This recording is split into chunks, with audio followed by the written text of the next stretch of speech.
Tricia, when I'm traveling around the country, I see so many people with fruit trees now. I know I love my kumquat tree. It seems like I have fruit on it just about all year long. Well, this looks like a nice healthy tree, and you can see some good new growth coming here.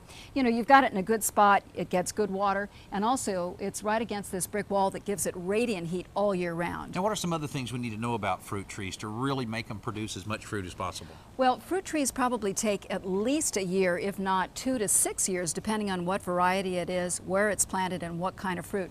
A sapling will at least take 1 year to get going. I see. And actually, dwarf trees begin to fruit sooner than some of the full-grown trees. Oh, okay. But one thing that I like to do is stimulate the tree.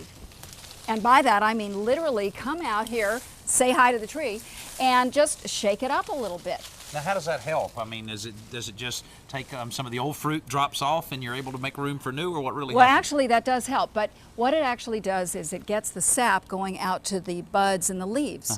And of course, that gives it more growth and more fruiting. Okay, so it's kind of like the jogger running down the road. The blood pumps a little bit more. Okay. Exactly. Now, this isn't something you should do all year round. Okay. You want to find out what your particular tree, what its dormant period is. And for most people, that would be during the winter. But when it comes springtime and everything begins to start budding and blooming and leafing, that would be a good time to shake it up. Okay.